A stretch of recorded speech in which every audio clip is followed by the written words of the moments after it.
Pues nada, encima que empezamos un poco tarde, porque pensábamos que teníamos margen, pero nos acaban de decir aquí en la biblioteca que tenemos hasta las 12:15, que era hasta las 2, porque el asunto, bueno, las presentaciones de libros generalmente presentamos el libro, pero luego la cosa va derivando a asuntos de la reunión de repúblicos que se tercia ahí, y bueno, hoy parece que, bueno, pero podemos seguir hablando también fuera.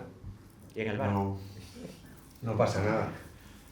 Y además en un bar que es más agradable que... Porque la biblioteca está bien. Hemos usado esta es la segunda vez. En la anterior hicimos un acto en la del Distrito Centro, que está un poco mejor, así la zona más histórica. Pero bueno, esta es muy cómoda.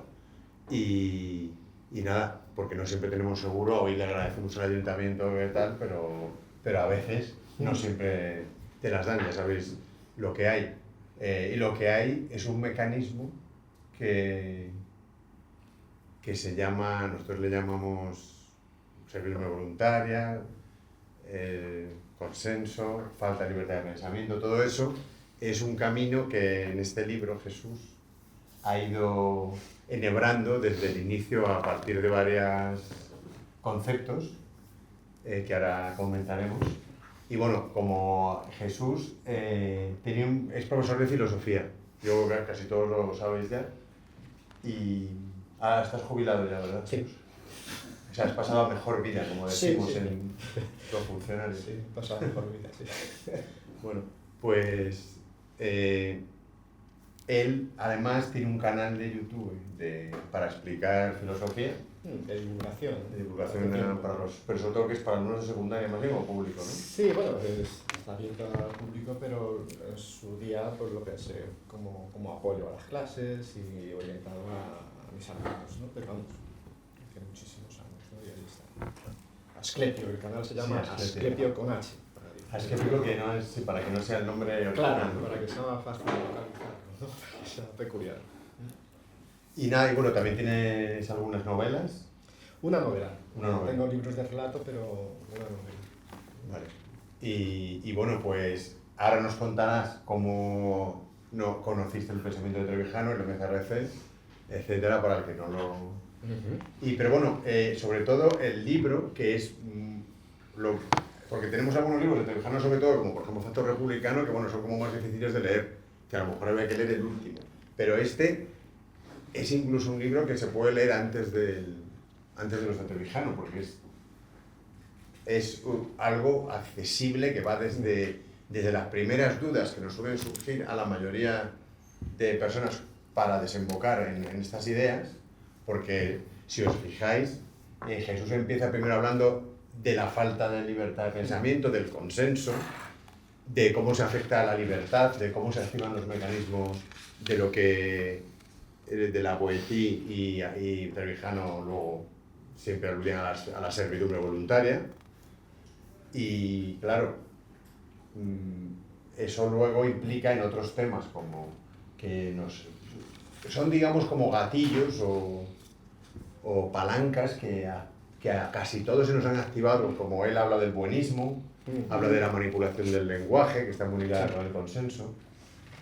Y luego posteriormente pasa como temas que nos han afectado, aunque ahora están un poco más dormidos, pero siguen ahí, como fue la rebelión del gobierno autonómico catalán, y que luego quedó en sedición, pero Antonio hablaba mucho de sedición, bueno, luego quedó en sedición y luego en nada, pero en el fondo podría haber sido rebelión, o sea, rebelión como la de otros golpes de Estado, ¿no? Y la diferencia era que el gobierno catalán tiene mando sobre unidades que tienen armas, como los Mozos de Escuadra, que era una unidad que tiene muchos años. Los Mozos de Escuadra no se inventaron ahora con nuestra autonomía, existen desde hace siglos, o por lo menos 2 siglos o 3, porque es una policía que antes era militar del ejército español. Los militares iban a la legión y al destino siguiente podían ir a los Mossos de Escuadra. Los oficiales, todas esas cosas, estaba totalmente integrada, como los famosos grises, o la Guardia Civil, que tanto se habla, pero de los Mossos de Escuadra, nadie dice que ha corrido delante de los Mossos de Escuadra en el franquismo, pero a lo mejor también, a lo mejor uno también ha corrido, y no lo dice ahora, y debería. Pero eso no lo sé, no sé si alguna vez, pero seguramente que alguna vez pasaría algo de eso. Porque estaban en la provincia, en la Diputación de Barcelona. ¿Por qué me extiendo yo con esto de la sedición? Bueno, nunca se sabe. Igual estaba pensando en el próximo libro de Pedro, que también vamos a sacar, porque es la continuación a la justicia del Estado de partidos que va a llegar hasta la famosa rebelión o sedición. Luego Jesús llega a ya tratar los temas nuestros de la libertad política colectiva, la forma de gobierno, etcétera. Pero lo que pasa es que, como es profesor, es que el libro es muy didáctico, por eso es que además apuntes, te los puedes, o sea, se entiende muy bien, es muy accesible. O sea, por ejemplo, bueno, Antonio, es que hay frases que es que tienes que estar media hora con 3 líneas allí, porque, ¿sabes? Generalmente con lo de Jesús pues es mucho más accesible en general, porque Antonio, por ejemplo, condensaba mucho a veces y bueno, y ya si hablamos de Dalmacio hablabas con él y bueno, sí, era muy sabio, pero daba muchas cosas por sabidas. Él creía que sabías no sé qué, y claro, a veces te decía una frase y te quedabas así un poco eso nos pasa con otro repúblico, como a veces, que es Álvaro Bañón, que da muchas ideas, y yo le digo, explícanos las cosas fácil, que si no te entendemos. Entonces, bueno, ¿por qué no nos cuentas un poco cómo llegaste a esto? Bueno, las ideas. Y luego ya habla del libro de lo que tú quieras.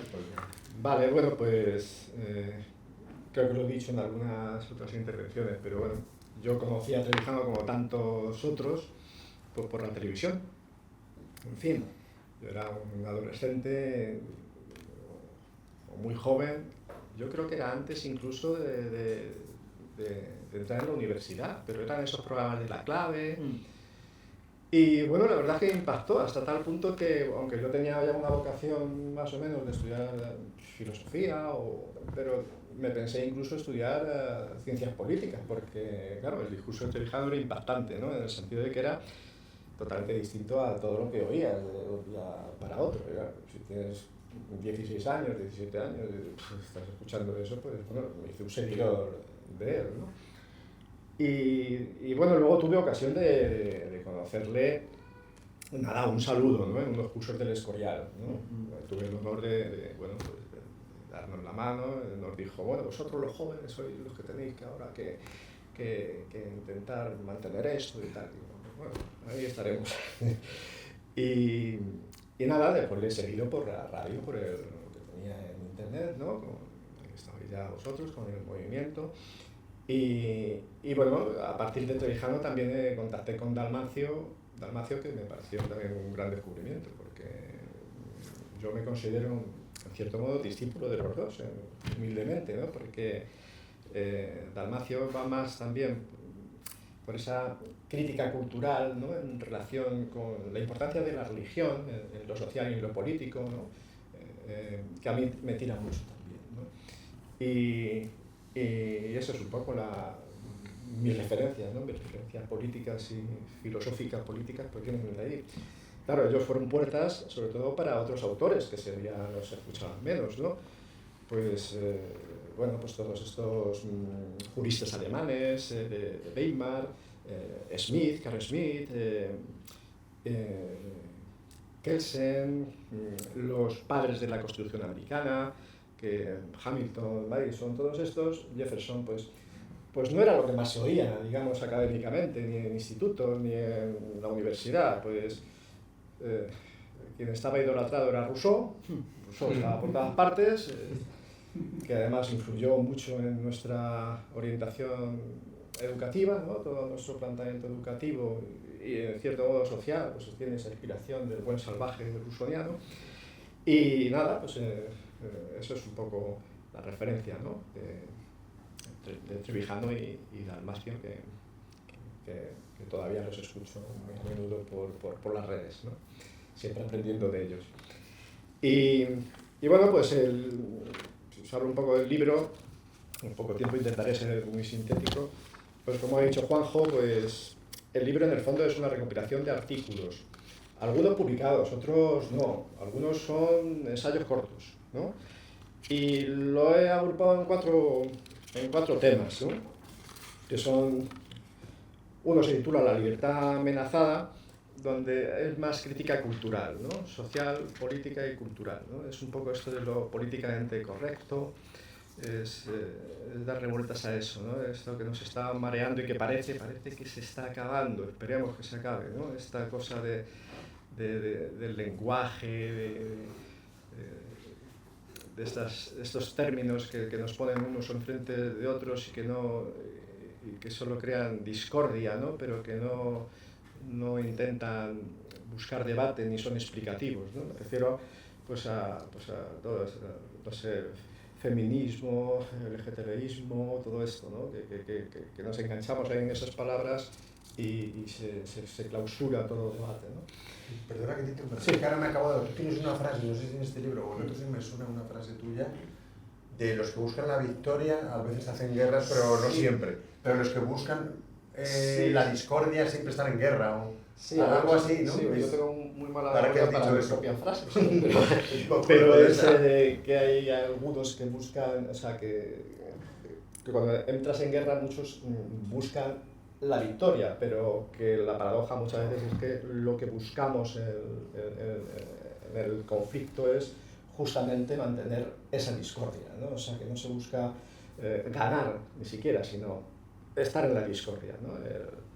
Bueno, claro, el fin es la guerra, no la victoria. Eso es, o sea, que el medio es la guerra, es decir, que lo lógico es entras en guerra pero quieres ganar, pero bueno, la discordia contemporánea yo creo que es mantener esa guerra, quizá por un malentendido también en relación bueno, no me voy a meter ahora con ello, pero con Smith, que decía aquello de amigo y enemigo, pero es que Smith ha sido, en cierto modo, se puede interpretar mal entendido, en cierto modo, porque yo creo que ese amigo y enemigo lo utiliza él más para la política exterior, es decir, entre los países sí que hay una lógica que lo estamos viendo ahora, ¿no? Hay aliados, se habla del derecho internacional, entonces no, hay un equilibrio de amigos y enemigos, ¿no? Pero Smith incluso, y a veces en exceso, hablaba de la homogeneidad de la comunidad política, y eso implica un cierto sosiego y un cierto solucionar el problema de amigo y enemigo dentro de la comunidad política. Por tanto, pero hay ciertos ramos de la izquierda que han sido muy seducidos por Smith y se han quedado con esa parte conflictiva de Smith y han identificado lo político en todos los sentidos y sin ningún matiz con esa tensión amigo y enemigo. Y entonces pues ahí tenemos a la Clau, bueno, lo cito mucho, pero es falsa izquierda, entonces. Claro, sí, no es la revolución proletaria o la anarquía. Es que ahí estamos con la historia. No. Sí, la neoizquierda. La neoizquierda que en el fondo los ortodoxos marxistas y anarquistas las acusan de que son un mecanismo para evitar la revolución proletaria. Sí, la revolución proletaria ya no, en el fondo. ya está pasada de moda. No, claro, la nueva izquierda no quiere una revolución. No, la odia seguramente. Sí, es retrógrada, digamos. Claro. El proletariado es algo reaccionario, eso es. Bueno, pero de esto, si nos da tiempo, pues lo hablaremos un poco.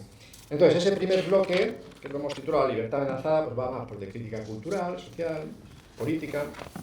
Luego hay un segundo bloque que es, no lo estoy diciendo en orden, pero es titulado Estado de partidos, que ahí está más un poco la cuestión más teórica política. Ahí es donde vamos a encontrar más a Trevijano y a estos conceptos de bueno, pues, qué es una constitución, la relación con la monarquía partidocrática que tenemos, que no es ni parlamentaria ni constitucional, es partidocrática en el sentido de que también quisiera exponer hoy cosas sabidas en general, pero bueno, a lo mejor estructuradas y expuestas de una manera que intenta ser esquemática, que la partidocracia es uno de los sistemas, no es la degeneración de cualquier otro sistema, sino es uno de los sistemas que conviven y que confusamente, digamos, se suele identificar con democracia, ¿no? Digamos, en el ámbito de la opinión pública general, ¿no?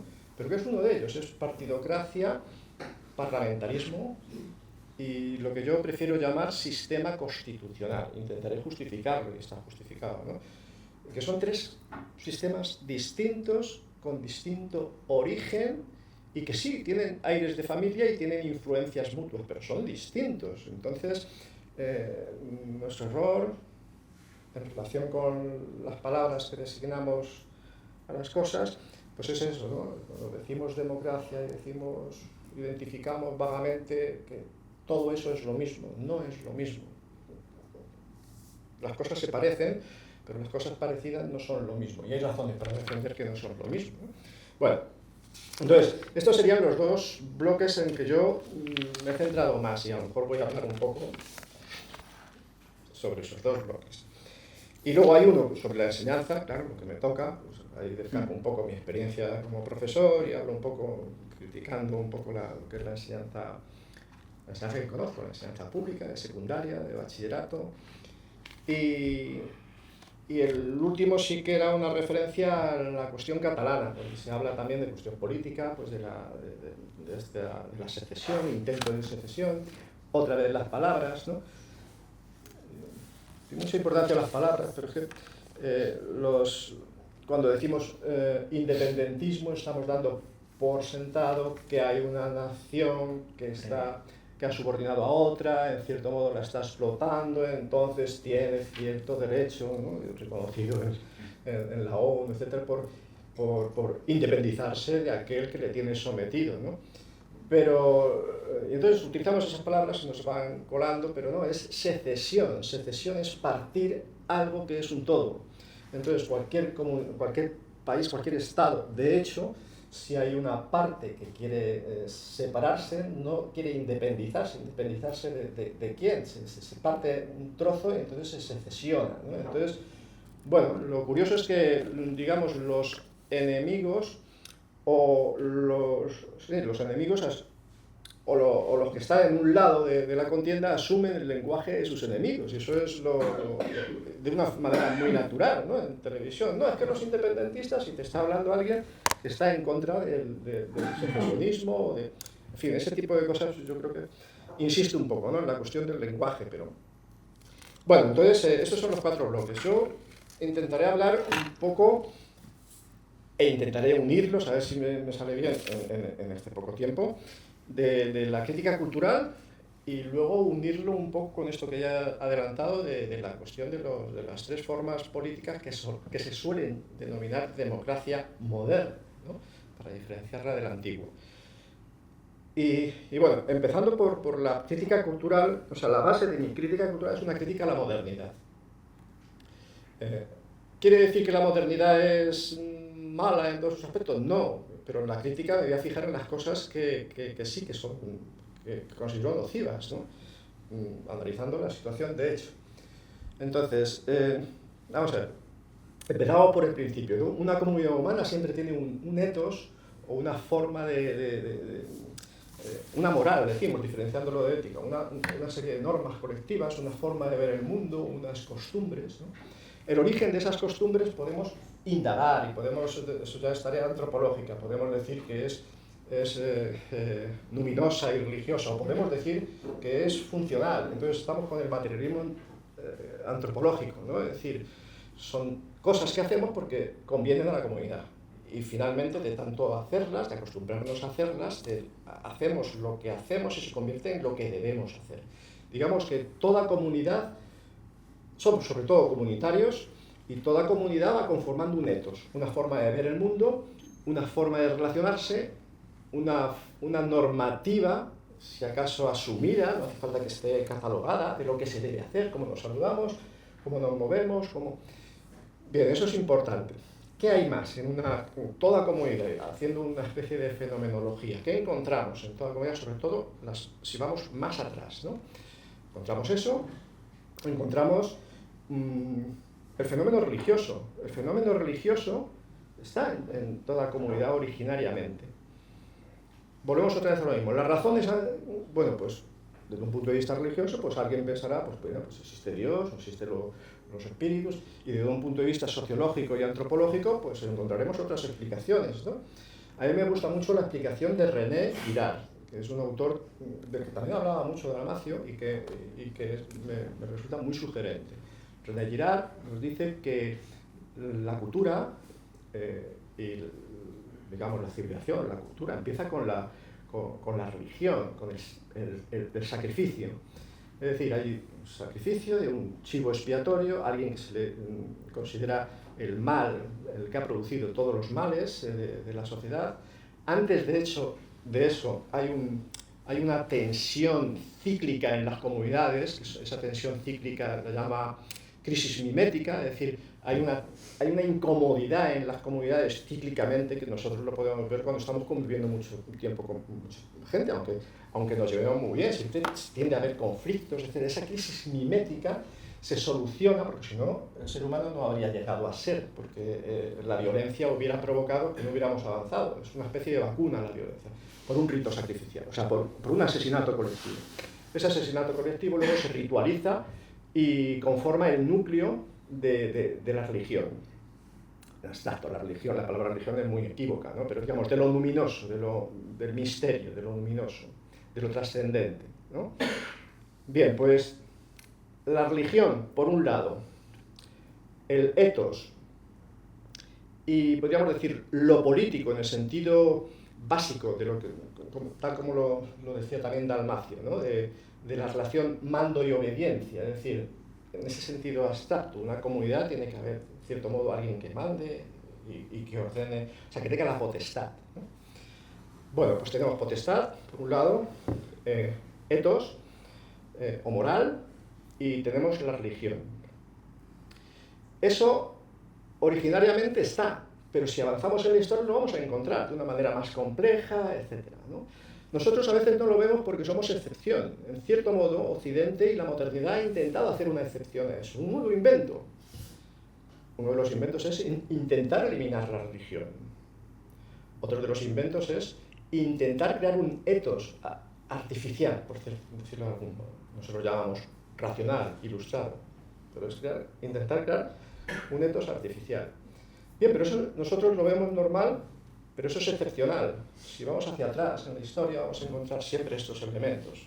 Potestad, o sea, lo político en ese sentido abstracto, lo religioso, es decir, que en principio es sacrificio, luego se suavicen, son sacrificios animales, luego son sacrificios simbólicos, sacrificio, en torno al sacrificio, a veces una casta sacerdotal, otras veces, bueno, no se constituye tanto como en casta, y ese ethos, que es, bueno, luego ese ethos se va a llamar también muchas veces moral natural, ¿no? Nosotros lo llamamos moral natural, etc.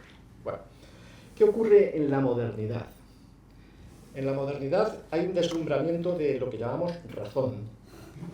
Y la razón no es cualquier cosa, es decir, la razón nos remite a los griegos. El logos griego, el logos... Pero ¿ese logos cuál es? Es un logos matemático. Es decir, cogemos a Pitágoras. Pitágoras que era deslumbrado cuando puede conformar o puede explicar el teorema de Pitágoras, su propio teorema, de una manera abstracta, porque la forma de resolver, estaba en esencia en Egipto, ¿no? Pero lo que hace Pitágoras es ver que tiene una expresión, puede tener una expresión abstracta y vale para cualquier triángulo, rectángulo, no solo para que es 3, 4 y 5, ¿no? En hipotenusa, para uno en concreto, ¿no? Sino que vale para cualquiera. Entonces, esa es una razón deslumbrante, porque es una razón universal, es una razón precisa, con precisión, ¿no? Y esa razón deslumbra también a Platón. Platón es pitagórico. Recordamos que en la academia pone, no entra aquí quien no sepa geometría, ¿no? Es decir, tú no puedes ser un buen pensador si sabes pensar matemáticamente. Pero no solo eso, sino que en las ideas en Platón, y esta es una tesis de un estudioso de Platón, que se llama David Ross, tiene un libro publicado en los 80, por ahí, que habla de Platón, y dice que las ideas llegan a ser formas, no en el sentido solo de forma equivalente a ideas, sino formas geométricas. La evolución platónica, cuando habla de las ideas, en una primera exposición, pues sí son ideas, conceptos, definiciones, pero en un Platón tardío las ideas se convierten prácticamente en formas geométricas. Platón está deslumbrado por esta razón matemática. Y Aristóteles, que puede parecer que es menos, también. Pensemos que Aristóteles es el pensador que formaliza por primera vez la lógica en analíticos. Entonces, ¿qué es lo que hace Aristóteles? Aristóteles dice, voy a intentar tratar las cosas, la naturaleza, la realidad, como los geómetras tratan sus figuras geométricas. Y esa es la vocación de la lógica de Aristóteles. Es decir, la razón es sobre todo razón matemática. ¿Vale? Eso es muy importante señalarlo. Y con estas características, la precisión y la universalidad. Hasta ahora no hay una guerra por la interpretación del teorema de Pitágoras. Todo es posible, pero hasta ahora no la ha habido. Es decir, es ciertamente universal, o al menos tan intersubjetivo que es como si fuese universal, ¿no? Bien, ¿qué ocurre en la modernidad? La modernidad empieza con ese deslumbramiento también, al menos en el ámbito filosófico. No voy a poner en la modernidad que viene por el otro lado, por la Reforma Protestante, que ahí hay un énfasis en la individualidad, que también sería interesante ver, que va a converger con esta otra modernidad, un poquito posterior, con Descartes. Principios del siglo XVII. Descartes es un matemático, está en la historia de la matemática. La importancia de la matemática para Descartes es obvia, ¿no? En su método. Las matemáticas son el modelo, son lo claro y lo distinto. Y bueno, pues está en el tiempo, ¿no? En la época. Bueno, Spinoza luego, más tarde, nos va a hacer una geometría, una ética demostrada geométricamente. Quiero decir que la razón es eso, es matemáticas. Y surge la ciencia. Viene Galileo, contemporáneo de Descartes, un poquito posterior, y en el mismo esquema de razón matemática, de alguna manera, nos da el método científico. Galileo no era consciente todavía de la importancia que iba a tener eso. Eran filósofos de la naturaleza, tanto Descartes como Galileo, ¿no? Nosotros a posteriori decimos Galileo es el creador de la ciencia.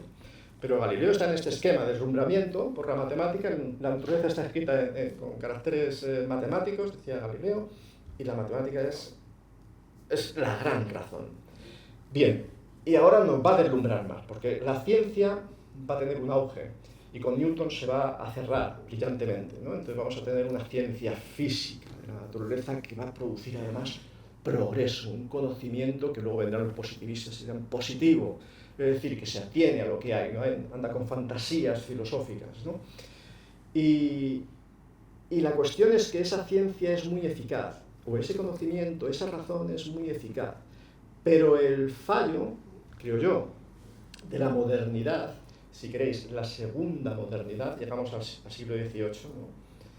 Es decir, siglo XVIII, Revolución Francesa, y ya estamos con los ilustrados, es hacer que esa razón, considerar que esa razón lo puede todo, y entonces no solo me va a servir para conocer el mundo físico, sino que me va a servir también para llegar a certezas morales o a llegar a certezas políticas, y ahí es donde está veo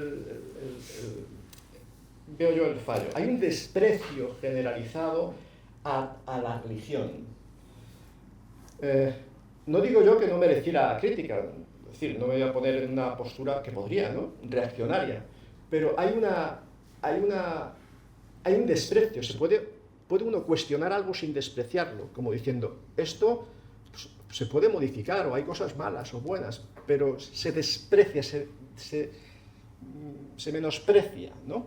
Y al despreciar lo religioso, igual que al despreciar toda la tradición, todo el etos, se desprecia, por tanto, a Santo Tomás. Con Santo Tomás estamos despreciando a Aristóteles, estamos despreciando todo el etos natural, toda la tradición, la religión, en este caso el cristianismo, porque es la religión que nos toca. Entonces se intenta crear algo nuevo solo con la razón, y ahí es donde viene el fracaso ilustrado. ¿Vale? Bien. No que abuse de las preguntas, sí, porque si no luego se quedan desactualizadas. Sí. Es muy importante que, por lo menos para mí, que cómo nos podrías aclarar que luego vienen, después de ese desprecio más que la religión, también es la tradición. Sí, se desprecia la tradición, sí, o sea, aunque esté viva. Sí, o sea, lo que te han entregado los antepasados, sí, se cuestiona todo. Sí. Ni siquiera se cuestiona. Es decir, es algo infantil, es superstición. Superstición, todo. No es eso. O sea, la sabiduría milenaria, de que está demostrado que muchas cosas se saben por la sabiduría de repeticiones y repeticiones de humanos que han hecho algo porque ahí hay una víbora y entonces hay un veneno que me cura tal. Bueno, todo se desprecia muchas cosas de esas, ¿no?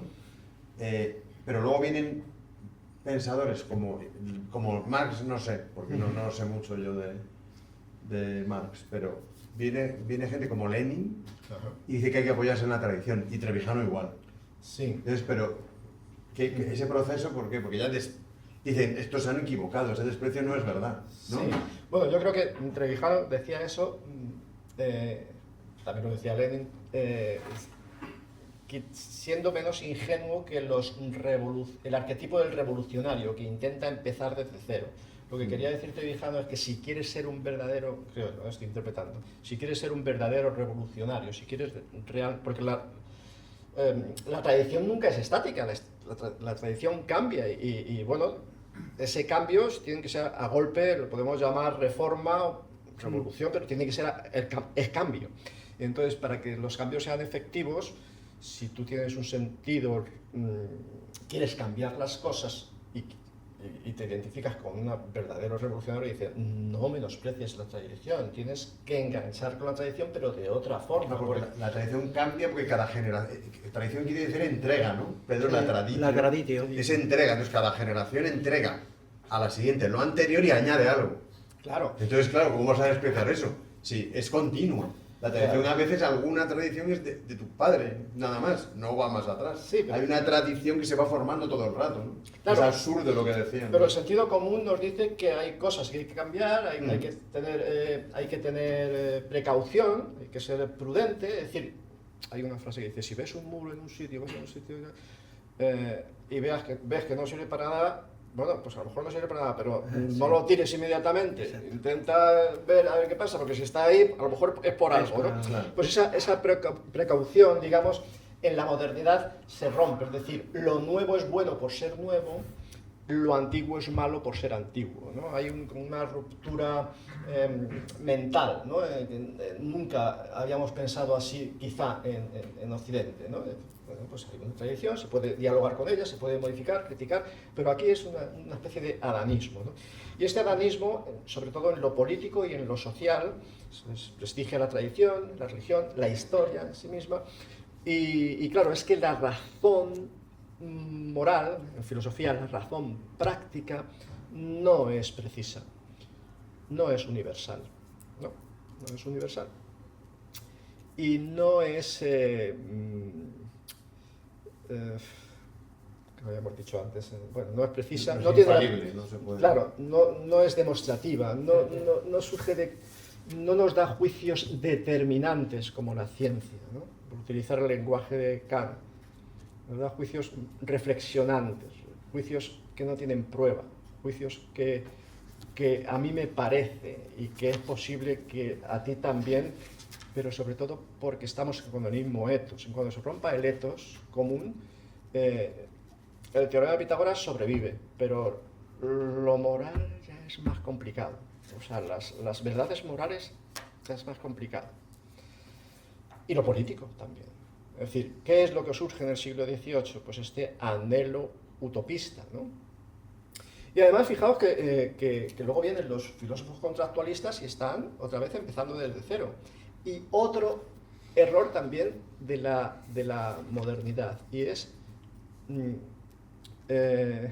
menospreciar el ser colectivo. Es decir, el individuo viene a ser un resultado de la comunidad. Y nosotros también tenemos ahí una falsa perspectiva, porque nosotros nos sentimos muy individuales, pero por una tradición que ha enfocado esto, ¿no? Incluso el cristianismo, esa importancia a la dignidad individual, etcétera, etcétera, ¿no? Y el resultado ahora, pues casi somos átomos que van pululando por el vacío, ¿no? La individualidad. Pero esto es artificial o es secundario, es decir, la realidad humana es sobre todo comunitaria. ¿Y hasta qué punto llega esto a la modernidad? Es decir, se prescinde del concepto de comunidad, comunidad natural. Lo que hay es sociedad. La sociedad para los latinos era esa sociedad voluntaria, la societec, ¿no? La sociedad. La sociedad en el sentido de que un grupo de hombres se organiza, tiene algo en común y, bueno, pues los filósofos contractualistas piensan que la sociedad es un pacto entre individuos que son racionales, aunque estén movidos por el miedo, pero hay un momento en que piensan, Hobbes, vamos a ver, así no llegamos a ningún sitio, son individuos, átomos, individuos racionales que se asocian voluntariamente y constituyen una sociedad para su mutuo beneficio. Esta perspectiva es totalmente moderna. No surgen así las cosas, es una fantasía. Y ellos lo saben también, porque lo utilizan como una especie de mito fundacional, ¿no? Rousseau, saben que es... Cuando le preguntamos, ¿pero cuándo sucedió eso? No, si esto es una especie de fantasía, es una especie de mito laico que va a sustituir a la Biblia nuestra. O sea, nuestra Biblia a la comunidad. No creen en la comunidad, que es lo real. Eso es. Como la soberanía popular. Nuestras, claro. Como la transición. Bueno, mitos, ficciones, que a base de estar presentes y dejar de ser pensadas, nos creemos que las entendemos y nos creemos que son verosímiles, ¿no? Bueno, pues... para acabar con este punto, ¿qué viene después? Pues lo que viene son, llegamos al siglo XIX, bueno, tenemos la Revolución Francesa al final del siglo XVIII, y llegamos al siglo XIX, siglo de revoluciones, de inestabilidad, llegamos al siglo XX, las guerras mundiales, y bueno, pues... antes de las guerras mundiales, pues hemos tenido el auge de los totalitarismos, el fascismo, el comunismo. ¿Qué es lo que se ha producido? Aquí hay un autor que también me interesa mucho, que es Eric Voegelin, que nos habla de las religiones políticas. Dice, lo que se ha producido es que ese vacío, ese ethos que ya no existe, y esa religión que tampoco existe, no ha podido ser sustituida, o sea, se pretende sustituir por la razón, pero la razón lo que llega a construir son religiones políticas, es decir, ideologías que en nombre de la razón lo que están dando es están dando religiones laicas, con las estructuras de cualquier religión, con algunas variantes, es decir, no hay una trascendencia, ¿no? Pero hay sus dogmas, sus herejes, sus ritos y su certeza subjetiva de que están en la verdad, ¿no? También es propia de la religión, ¿no? El martirologio también. Claro, sí. Esto, todo lo define así, ¿no? Y se olvidan de que realmente las ideologías son emocionales. O sea, los humanos somos emocionales. Una prioridad. Más que no racionales. La emoción. Creemos que estamos racionalizando algo y lo que estamos es recordando una emoción que algo nos suscitó o nos está suscitando en este momento. Sí, bueno, eso es... Y ahí es todo. Es que la razón todavía no sospecha de sí misma. Entonces, en nombre de la razón, pues está el marxismo, está en cierto modo, del pensamiento nuevo, de empezar desde cero, desde el propio sujeto, con sus capacidades, pues están todas las ideologías, ¿no? En el siglo XXI, en nuestra época, hay una devaluación de lo mismo, es decir, ya no tenemos grandes ideologías tan espectaculares y totalitarias, pero tenemos pequeños núcleos religiosos de religiones políticas, ¿no? Que son pues el neofeminismo, que son el cambio climático, son pequeños núcleos religiosos con los cuales es muy difícil poder conversar, porque sus presupuestos son dogmas y es muy difícil entrar en debate. Una comunidad sin una religión es difícil que continúe, porque la religión está apoyando siempre el ethos. Es decir, es una especie de autoritas que refuerza el ethos. Luego está la potestad, que se apoya normalmente en la religión, ¿no? Es decir, esto lo hago porque creo que se debe hacer, pero luego está por si falla, ese segundo nivel, no, está la autoridad, la da la religión. No, es que debes hacerlo, cuidado, porque es bueno, está. Y luego está la potestad, por si falla alguno de los dos, ¿no? Bueno, si no haces caso a la autoridad ni a la costumbre, es que yo te obligo. La ley, ¿no? Bueno, la ley y la aplicación. es muy esquemático y lo estoy intentando resumir y seguro que habría que matizar muchísimo, ¿no? Pero bueno, y discutir muchas cosas, ¿eh? O sea, porque seguro que si hubiese un antropólogo ya me estaría cuestionando lo del poder, me estaría cuestionando lo de bueno, el sacrificio, y ahí se abrirían debates, ¿no? Pero bueno, en cualquier caso no creo que sea disparatado para abrir los debates, ¿no? Y para entrar en este esquema que quiero cerrar. Entonces, ¿qué es lo que ocurre? Bueno, pues lo que ocurre es que en la actualidad hemos llegado a esa situación, bueno, nihilista, en que el etos comunitario se pierde, con él se pierde el lenguaje es una especie de etos, es decir, el lenguaje tiene que ser común. Decía Wittgenstein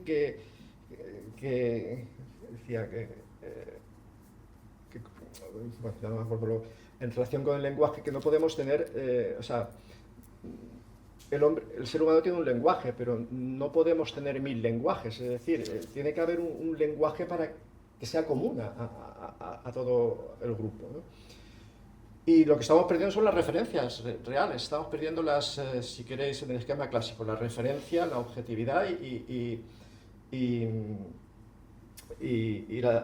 la definición, ¿no? Es decir, el concepto. Es decir, utilizamos palabras, pero algunas de esas palabras no tienen una referencia física, es una abstracción. Bueno, pues esa referencia se difumina totalmente, ¿no? Pasa con términos políticos, ¿no? Claro, cuando hablamos de Estado no tenemos ahí el Estado visualizado, a saber qué entiende cada uno por el Estado, ¿no? Y porque cuando hablamos de botella, pues finalmente tenemos una referencia ahí, pero cuando hablamos de conceptos que no tienen una referencia física, pues todavía peor, ¿no? Y bueno, llegamos a este caso que no nos podemos entender con las palabras, ¿no? Que las palabras, por un lado, estamos en guerra continua y ahí es donde quiero enlazar con el otro punto, si me da tiempo, creo que sí. ¿Y qué hacemos entonces con esto, ¿no? Y ahí es donde venimos democracia, constitución, que son palabras que a mí me interesan, lo que he dicho antes, secesión, libertad colectiva, libertades individuales o derechos individuales. Todos esos matices que tanto insistía Trevijano y que muchas veces era clamar en el desierto, porque estamos en la batalla de las palabras, no de los conceptos, es lo que a mí también me desespera. Entonces, ¿qué se puede hacer? Primero, reconocer que todos estamos... Jesús, el desierto también oye. Esperemos. Lo digo para que no os animéis. Esperemos. Bueno, Sí. Esa es la creencia, si no hablabas, ¿no? Sí. Bueno, pues... Entonces, primero reconocer que todos estamos en esa batalla, ¿no? Y que cuando estamos hablando de eso, no, es que democracia significa esto, ser consciente de que el otro está en su película, ¿no? Democracia, ni siquiera se habla del significado, simplemente se dice, yo soy partidario de la democracia y tú no. Digo, no, es que tú estás confundido en relación con la democracia. En ningún momento se llega a ese, porque estamos en la discordia, estamos en la erística, no hemos perdido el etos común, hemos perdido prácticamente los significados y la voluntad, ¿de acuerdo? Porque hemos ensalzado la discordia, eso de estamos en la discordia no para ganar, sino para estar en la discordia, que esto también es muy de la Clau, por ejemplo, esta cosa de que estamos peleándonos con las palabras, pero ¿dónde quiero llegar? Si me cargo el sentido común y gano, ¿qué hago? Pues no hago nada, sigo en la discordia, tengo que buscar siempre un enemigo, porque mi fin es mi medio, es decir, yo llego al fin buscando enemigos y la confrontación, pero cuando llego a ese fin tengo que seguir buscando enemigos y confrontaciones. He perdido el lenguaje, he perdido la referencia, he perdido la objetividad.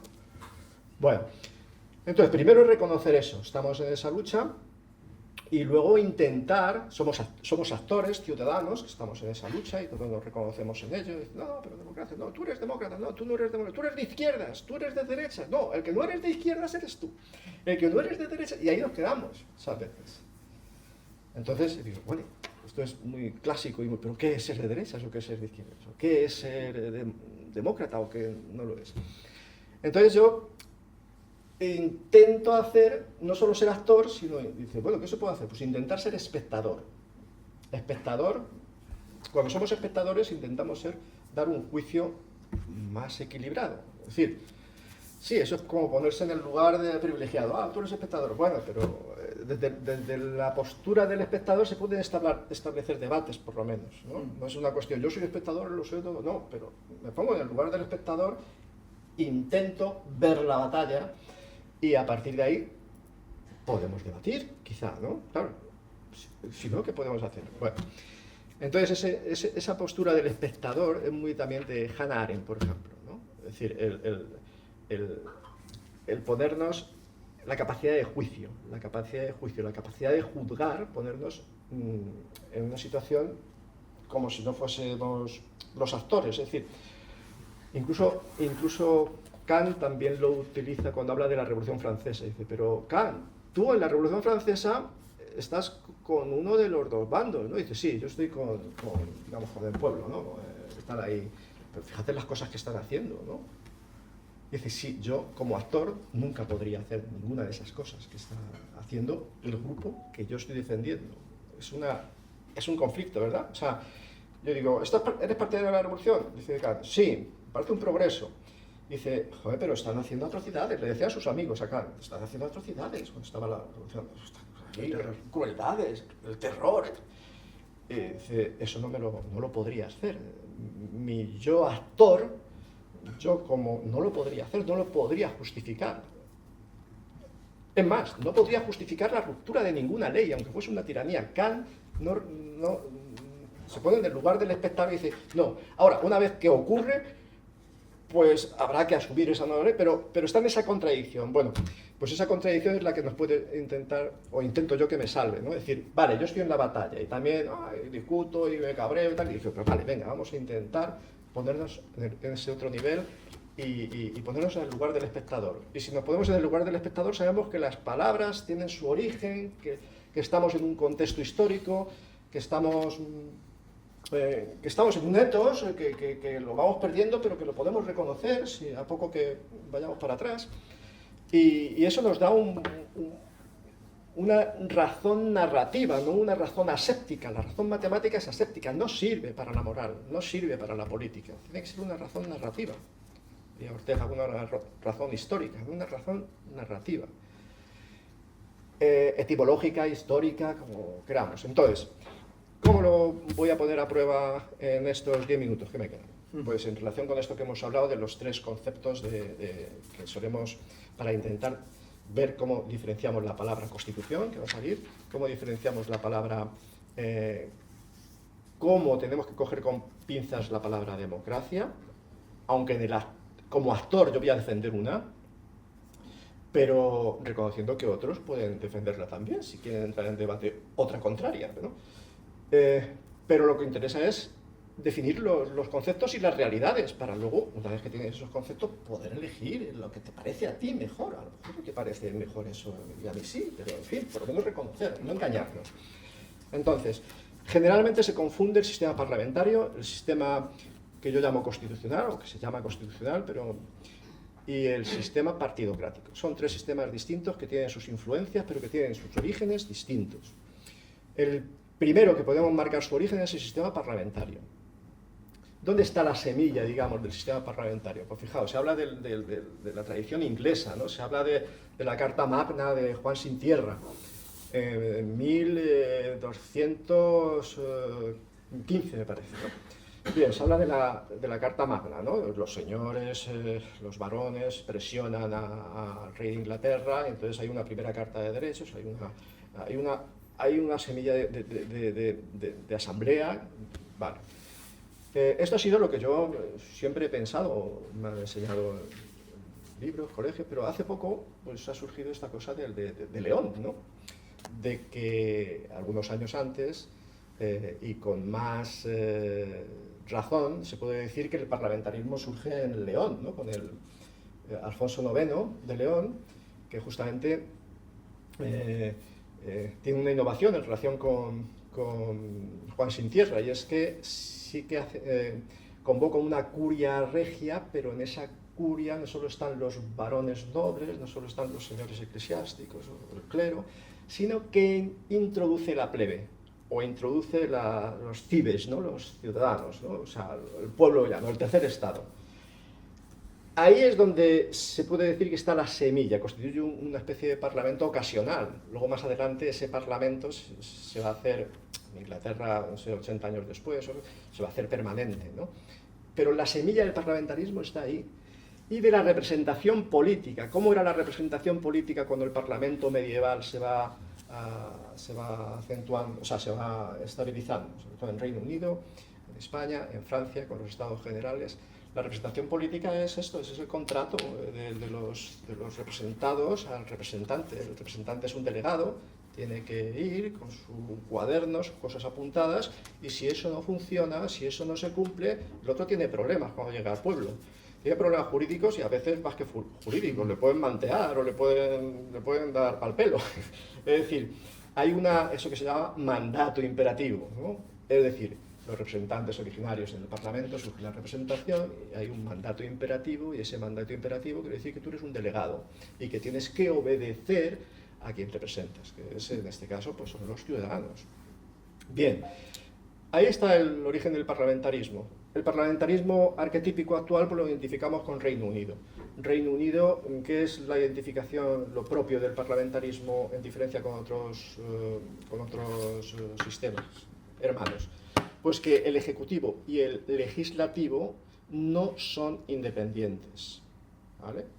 Es decir, hay un Legislativo y del Legislativo surge el Primer Ministro. El Premier. ¿Vale? Bien, o sea que esta cosa de independencia de poderes, todo eso, con el parlamentarismo no vale. Se habla de la justicia, pero bueno, la justicia, sobre todo en el ámbito anglosajón, va por otro camino, no es tan institucional en el sentido tan... viene más por la tradición, por la jurisprudencia, aunque al final todos nos parecemos un poco, ¿no? Pero esa es la peculiaridad, digamos, ¿qué ocurre? ¿Cuál es el otro sistema que a veces lo confundimos? El sistema constitucional. ¿Por qué digo sistema constitucional? Porque podría ser monarquía constitucional o república constitucional, es decir, pero lo importante aquí, nos fijamos, es en lo constitucional. La Constitución no es cualquier cosa. La Constitución es no es solo una ley de leyes. La Constitución tiene un momento de nacimiento, tiene un significado. Y es una invención, mira, es una invención moderna, ¿no? No todo es malo, ¿no? Es una invención moderna. ¿Cuándo surge la primera Constitución? Pienso yo, si no estoy equivocado, con Estados Unidos, la Revolución de Estado norteamericana, ¿no?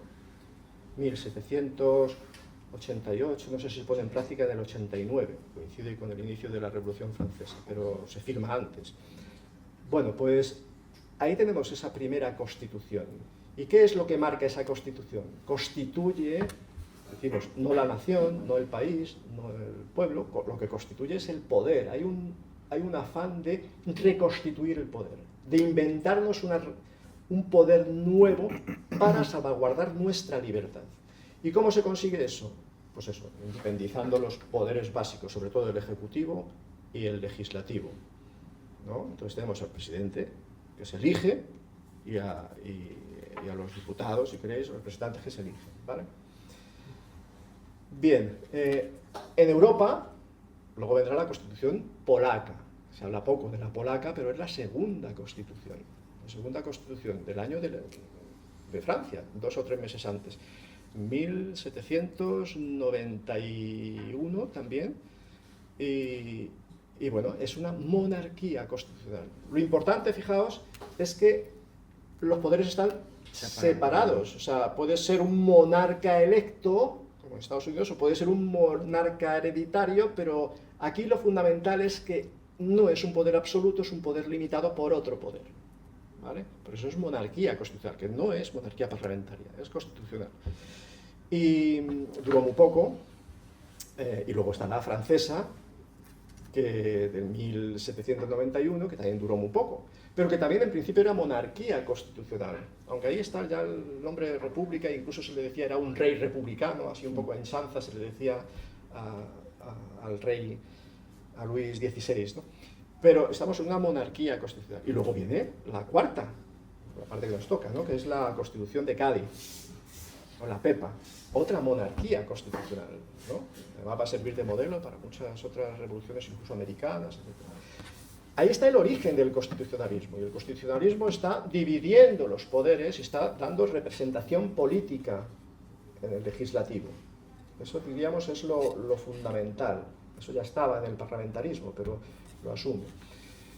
¿Qué más podemos decir del constitucionalismo? Bueno, ahí entra la palabra constitución. Después del después de la restauración borbónica en Francia, con el primo del rey, después de Napoleón, Luis XVIII, las cosas ya no eran como antes. Entonces el rey ya no podía ser como los reyes anteriores. Entonces crean una pseudo-constitución que se llama carta otorgada. Literalmente la llama carta otorgada. A veces también puede llamarla constitución, pero utiliza esto. Porque ahí la diferencia es que es el rey el que dona esos derechos o esa constitución, pero teniendo él siempre la última palabra. Aquí hablaríamos de la soberanía o del acto constituyente, ¿no? El acto constituyente no lo tiene el pueblo aquí, ahora aquí es el rey quien lo constituye, ¿vale? Bueno, voy a ir acabando. Vaya. Bueno, entonces, desde ese momento hay una equivocación continua entre Constitución, Ley de Leyes, Carta Magna, etcétera, etcétera. Y se intercambian, pero no, en el siglo XIX algunas de las constituciones eran verdaderas constituciones y otras eran cartas otorgadas. Pero ya es un totus revolutum y ya no lo distinguimos, ¿no? ¿Nuestra Constitución es una carta otorgada? Absolutamente. Nuestra Constitución es una carta otorgada, no solo nuestra Constitución, sino todas las constituciones europeas después de la Segunda Guerra Mundial, porque están bajo vigilancia de Estados Unidos. El único que se libra un poco es Francia, con De Gaulle, que dice, bueno, voy a hacer yo y de alguna manera también podría ser casi otorgada por el propio De Gaulle. Algunas de las monarquías, no sé si es Dinamarca o Holanda, tiene una constitución decimonónica en la que es constitucional. O sea, el rey, según la letra de la constitución, le corresponde gobernar. Designa al gobierno. Algo, ¿no? Pero han perdido, ha habido una mutación de costumbre, porque como se ha ido dejando, no se veía ya normal que el rey gobernara, entonces se ha convertido en parlamentaria, que partidocrática luego, pero parlamentaria, que el rey ya de facto no forma el gobierno y deja que el parlamento elija un primer ministro, pero no está en la Constitución. ¿Os dais cuenta de esas evoluciones? Y creo que no sé si Holanda o Dinamarca ahora mismo. La otra, Sueca, Noruega y tal, son nuevas, pero una de esas nórdicas es así. Es constitucional en la letra, pero no de facto. O sea, para que veamos. Y luego la española... Bueno, el Reino Unido empezó constitucional. Lo que querían claro, el Parlamento fue una degradación, en el fondo. Fue una corrupción. Porque el rey ni sabía hablar inglés. Era un Hanover, ¿no? Un alemán. Entonces Jorge I, segundo. Ya, pero en el resto de Europa el rey es Kissinger, ¿no? ¿Podemos decirlo así? Sí, en aquella época. Sí. La cuestión es que después de la Segunda Guerra Mundial podría tener cierta lógica, pero tiene menos lógica que a la hora de hacer la Constitución en España también siga siendo Kissinger, ¿no? Sí, exactamente. Esa es la cuestión, pero bueno. Y luego la española la de hace un siglo justo, justo en vez del 78, la del 76, la de Alfonso XII, la de Cánovas, 1876, la restauración. Esa es muy importante porque ahora, digamos, como para manipular, para apoyar al régimen, se le lanzan continuamente a los ciudadanos o a los alumnos, al público, mensajes de que era una monarquía parlamentaria y constitucional, porque tampoco lo distinguen, no saben lo que es. Entonces, tanto continuamente que cuando vieron la Segunda República hubo mucha enfrentamiento y tal, pero que fue un cambio que en el fondo la forma de gobierno era la misma, que no era simplemente que quitaron al rey, no. Hubo muchísima diferencia, porque la monarquía de Alfonso XII y XIII yo creo que no era ni constitucional. O sea, lo que según la Constitución le correspondía al rey era el gobierno directo, no era en función de las elecciones, no hacía falta pucherazo. El pucherazo se hacía para adecuar las cortes a eso, pero al rey le correspondía el gobierno, directamente nombraba a su Consejo de Ministros y compartía la potestad legislativa con las Cortes. Eso no es constitucional. No. O sea, la potestad legislativa corresponde a las Cortes con el rey, dice la Constitución. a las Cortes con el rey. No me digáis, eso supera el veto. No es solo el derecho de veto que se discutía con Luis XVI. Es a priori. Es que directamente el poder legislativo también es del rey. No me digáis, eso es una monarquía autoritaria.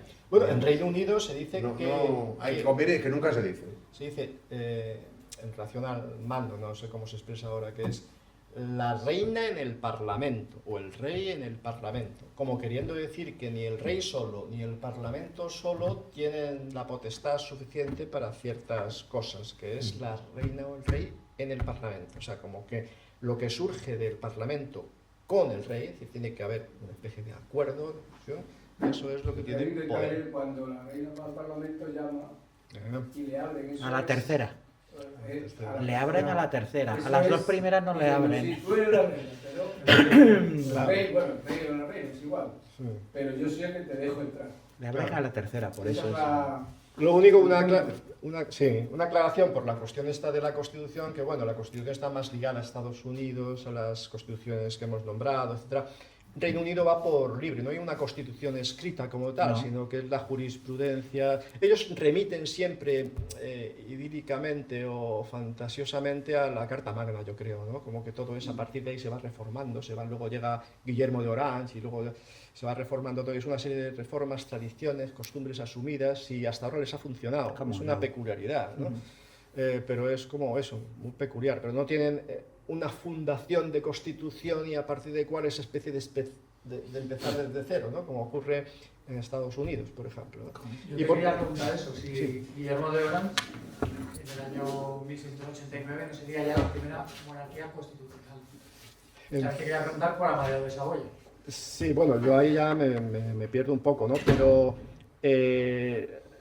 es cierto que con Guillermo de Orán y su mujer, ¿no? María Estuardo, hay como el inicio del Parlamento ya más que conocemos nosotros, el Parlamento inglés, ¿no? O sea, va a cambiar, va a ir cambiando, ¿no? Pero, y en ese sentido, es que todos empiezan siendo constitucionales en el sentido de que el rey manda y el legislativo hace leyes, pero incluso Reino Unido, pero luego la fuerza de la costumbre, los hechos, los... Yo creo que el parlamentarismo ya es luego como alcohol con la corrupción. Sí, eso Los es. parlamentarios, pero al principio era como Eso. una monarquía constitucional. Eso es. Lo que pasa es que aquí puede haber una confusión al decir constitucional, porque como está en sui generis Reino Unido, el poder está cambiando. O sea, no solo un régimen es constitucional porque esté separado el ejecutivo del legislativo, digamos, ¿no? Comprendo, sí. Bueno, o podemos convenir en que sí, pero yo de momento convendría en que no, Le falta algo todavía. Claro, porque todo es... Hay muchos matices, hay muchos consentimientos, muchas cosas sobreentendidas. Es decir, no está marcado constitucionalmente esa independencia de poderes. No está, bueno, es algo a discutir, ¿no? Desde luego sí se puede decir que hay cierta independencia de ejecutivo y legislativo, en principio, en la historia del parlamentarismo británico, y que eso se va a ir modificando, sí, por los hechos que tú has referido, se va a ir modificando, se va a ir matizando. Y por lo menos no había carta otorgada. No, eso, yo creo que en Reino Unido no. En Reino Unido siempre han tenido esa libertad política que se llama, ¿no? Pero, o casi siempre, bueno. Y por lo último, para hablar ya, porque nos van a echar del sistema partidocrático, también tiene su origen. Normalmente se dice que es Weimar, ¿no? Pero si consideramos, o sea, la República de Weimar, ¿no? En 1919, pero si consideramos que gran parte del contenido de la partidocracia o el estado de partidos viene por el sistema proporcional de elección, tendríamos que remontarnos más atrás. Y entonces, fijaos que todo el siglo XIX no hay sistema proporcional, es sistema de mayorías. Y el primero que tiene sistema proporcional es justamente el último año, el siglo 1899, Bélgica. Yo pensé que era en Australia. Bueno, no lo sé, a lo mejor, yo digo en Europa, a lo mejor en Australia, no lo sé, yo por lo menos en Europa, a lo mejor eso Bueno, en lo Australia desconozco, no se llegó a aplicar. Pero- El famoso telegrafista. en inglés que inventó, que no sabemos el nombre. ¿No? El sistema proporcional. Pero no, que nunca se llegó a aplicar probablemente. Sí, que es el debate Porque era- con Stuart Mill, ¿no? Que tenía, Sí. claro, Sí, pero ese fue de Beige. Bueno, Bueno, Pero bueno. bueno, después de Bélgica y antes de la República de Weimar, pues todos los países, o casi todos los países nórdicos, Finlandia, Noruega, Suecia, tienen también esa forma de que ya corrompe todo, ¿no? Hasta Alemania. Claro. Entonces llega a Weimar, y yo creo que a Austria también, a Weimar, a Alemania, y ahí lo que pasa es que hay como un despertar, ¿no? Como decir, un momento, vamos a ver dónde estamos, ¿no? O sea, que esto ya no es lo que había en el siglo pasado, ¿no? Sí, no solo hemos cambiado el sistema proporcional, o sea, hemos hecho esto de votar por listas y tal, cual, sino que esto tiene unas consecuencias. Entonces tenemos yo creo que el primero que levanta la liebre es Trippel, ¿no? Que es el jurista alemán de la época Trippel, y dice, aquí esto es, lo vamos a llamar estado de partidos, y esto no es desde luego un sistema parlamentario al uso, ni es un sistema constitucional, esto No, de es Bonn. la leche. Y luego, claro, está El Tribunal de Bonn. Leibhoff, que es un nombre difícil de decir, que a principio también era crítico, a principio era crítico con Trippel, el del estado de Pero partidos.